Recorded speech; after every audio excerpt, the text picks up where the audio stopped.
Buongiorno a tutti. Parliamo di pneumatici, quindi un prodotto molto diffuso. L'obiettivo di questi 10 minuti insieme è di convertire tutti voi nella sala a pensare al pneumatico proprio come un prodotto nell'economia circolare e sostenibile. E farò alcuni esempi.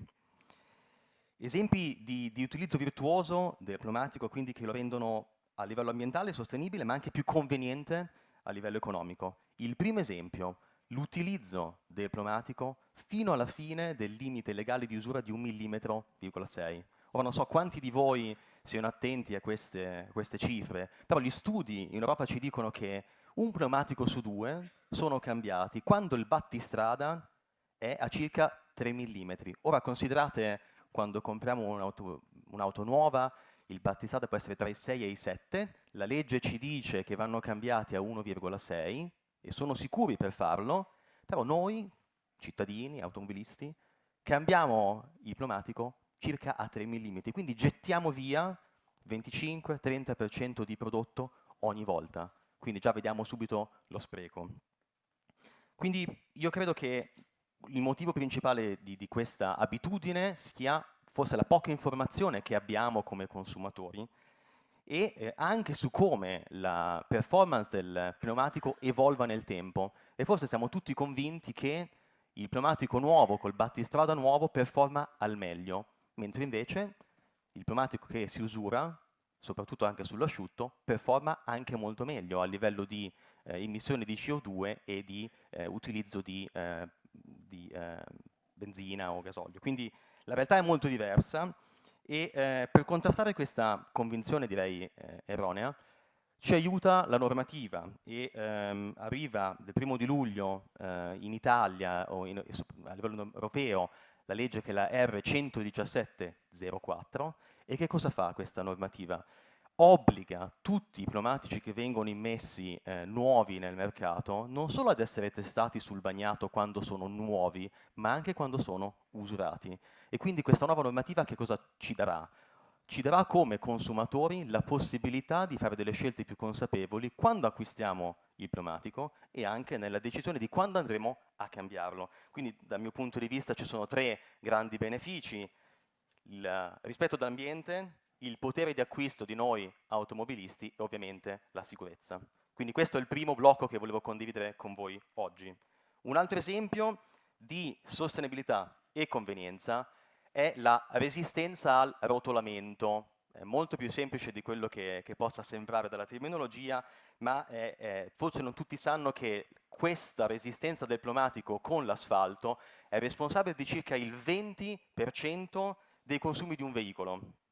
Da anni tutti noi fabbricanti di pneumatici, e noi come Michelin soprattutto, lo facciamo dal 1992, quindi a volte si parla di sostenibilità come una tematica recente, è qualche anno che siamo molto attivi su questo tema, e per cercare di rendere il pneumatico più, passatemi il termine, scorrevole sull'asfalto, quindi dispendendo meno energia. Che cosa significa? Quali sono i benefici di queste nuove tecnologie?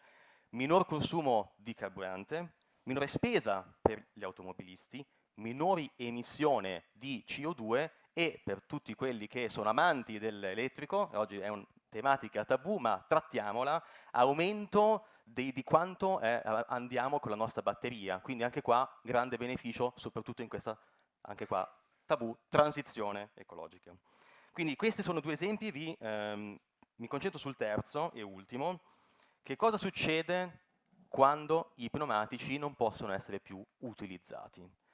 Ora, in Europa ci sono tutte le normative vigenti nei diversi paesi e quindi circa il 100% dei pneumatici a fine vita viene recuperato e riimmesso in cicli produttivi, tra cui la produzione e la fabbricazione di nuovi pneumatici.